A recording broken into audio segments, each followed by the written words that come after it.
আজ দুপুরটা ছিল একদম ধীর, নরম আর এক টুকরো মায়া ভরা। জানালার পাশে দাঁড়িয়েছিলাম, বাইরে হালকা রোদ। হঠাৎ মনে হলো আজ স্পেশাল কিছু রান্না করা যাক। তখনই মনে পড়লো ইলিশ পোলাওয়ের কথা। আসলে আমার কাছে ইলিশ মানেই তো শুধু একটা মাছ না, এটা এক টুকরো স্মৃতি, এক টুকরো বাঙালিয়ানা আর এক টুকরো আবেগ। যাই হোক, সব কিছু স্মৃতি রোমন্থন করে চলে এলাম রান্নাঘরে। প্রথমে ইলিশ মাছটাকে কেটে ধুয়ে ভালো করে সেটাকে লবণ মাখিয়ে রাখলাম, আর এরপর চলে এলাম বাকি সব মশলাগুলো প্রস্তুত করতে। এখানে আমি নিয়েছি পেঁয়াজ কুচি, আদা কুচি, রসুন কুচি আর কাঁচা লঙ্কা। সবগুলোকে একটা ব্লেন্ডার জারে নিয়ে বেশ ভালো করে পেস্ট করে নেব। আর আমি কিন্তু ইলিশ পোলাওতে বাদামের পেস্টটাও ব্যবহার করি। আমার কাছে মনে হয় বাদামের পেস্টটা বিরিয়ানি বা ইলিশ পোলাও এসবে ব্যবহার করলে জিনিসটা অনেক জুসি হয় খেতে, আর খেতেও একটা দুর্দান্ত স্বাদ আসে। যাই হোক, এরপর সব মশলা রেডি করে চলে এলাম রান্নাঘরে। এসেই ফ্রাই প্যানের মধ্যে প্রথমে বেশ খানিকটা সয়াবিন তেল আর সর্ষের তেল দিয়ে তেলটাকে গরম করে নিলাম। এরপর সেই তেলেই বেশ কিছুটা পেঁয়াজ কুচি দিয়ে বেরেস্তা করে নিলাম।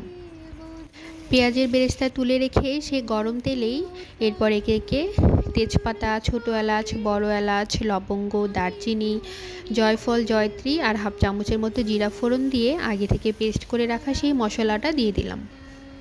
মশলাটা কষে তেল ছেড়ে এলে এবার আগে থেকে লবণ মাখিয়ে রাখা সেই ইলিশ মাছগুলোকে দিয়ে দেব। ইলিশ মাছ খুবই নরম মাছ, তাই এটাকে খুব বেশি একটা সময় লাগবে না রান্না করতে। ও আচ্ছা, এই মশলাটা কষানোর সময় কিন্তু আমি পরিমাণ মতো লবণ, মরিচের গুঁড়া, ধনে গুঁড়া আর জিরা গুঁড়া দিয়েছিলাম। এখানে আমি জিরা গুঁড়াটা একটু বেশি পরিমাণে ব্যবহার করেছি আর ধনে গুঁড়াটা হাফ চামচের মতো ব্যবহার করেছি। এরপর মাছগুলোকে প্রায় 5 মিনিটের মতো ঢেকে এপিট ওপিট করে একটু কষিয়ে নিলাম।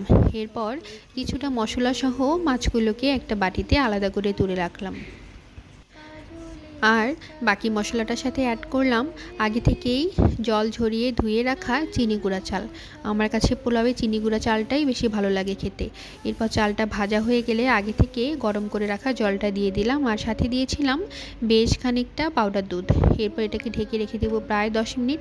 10 মিনিট পরে দেখো জলটা শুকিয়ে এসছে। এবার উপর থেকে মাছগুলো দিয়ে মশলাটা ভালো করে ছড়িয়ে দিয়ে কিছুটা চিনি, এখানে আমি হাফ চামচের মতো চিনি ব্যবহার করেছি, চিনি, পেঁয়াজের বেরেস্তা আর বেশ খানিকটা কাঁচা লঙ্কা কুচি কুচি করে কেটে দিয়েছি, দিয়ে এটাকে দমে দিব প্রায় 15 মিনিটের জন্য।